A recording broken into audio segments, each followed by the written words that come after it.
organisé un café de presse avec PFCG sur la facilitation du commerce transfrontalier. En quoi consistait cette activité? Estimés confrères, bonjour. Aujourd'hui, l'Union nationale de la paix du Congo, sous-section culturaliste, venait de convier les professionnels des médias de la ville et territoire d'Uvira à un café de presse pour discuter sur les enjeux et les défis du commerce transfrontalier à Uvira. Comme vous le savez, il y a un projet financé par la Banque mondiale. C'est un projet d'ailleurs du gouvernement, si je dois bien le préciser, chapeauté par les ministères du commerce extérieur. Le projet s'appelle le PFCIGL. Alors ce projet est venu soulager, est venu aider, accompagner et appuyer le développement de nos entités transfrontalières. Et nous, journalistes, tellement que nous avons des auteurs que nous devons informer, auprès de qui nous avons juré de servir avec une information de qualité, fiable et indépendante et vraie, nous ne devons pas se permettre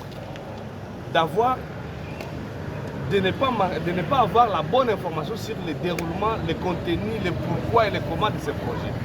Parce que tout simplement, nous avons l'obligation de faire en sorte que ces projets réussissent, afin que les mamans commerçantes, les petits commerçants qui exercent leur activité commerciale au niveau de la frontière avec les Burundis doivent être informés, doivent savoir comment se prendre. La communauté devra comprendre comment est-ce que ces projets est venu leur avantage, comment ces projets vont améliorer leur quotidien.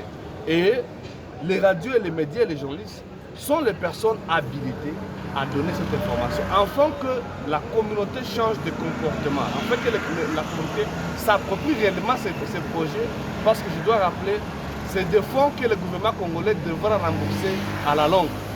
C'est des fonds de la Banque mondiale et ces fonds doivent être utilisés au profit et à l'avantage de la commerce transfrontalier. Vous savez que la ville d'Uvira, c'est une ville transfrontalière et nous devons comprendre avec toute la pertinence possible comment ce projet va aider Uvira. C'est pour cette raison qu'en tant qu'opérateur du secteur, nous avons voulu s'enquérir. Et pendant projets qui sont en cours d'exécution au niveau de la ville d'Uvira, doivent prendre en compte l'aspect médiatique, doivent prendre en compte la communication avec les journalistes, parce que ces derniers, s'ils ne sont pas informés, ils ne sont pas bien informés, on ne peut pas imaginer que la population le sera. C'est pour cette raison que cette journée avait sa pertinence et nous avons dit merci aux membres de la délégation du projet PFCIGL qui ont répondu présent. Ils ont répondu aux différentes questions, il n'y avait pas de questions taboues. Et ils nous ont promis de revenir vers nous journalistes, pour des amples détails en ce qui concerne les autres phases qui vont suivre pour leur projet. Patient de Baba,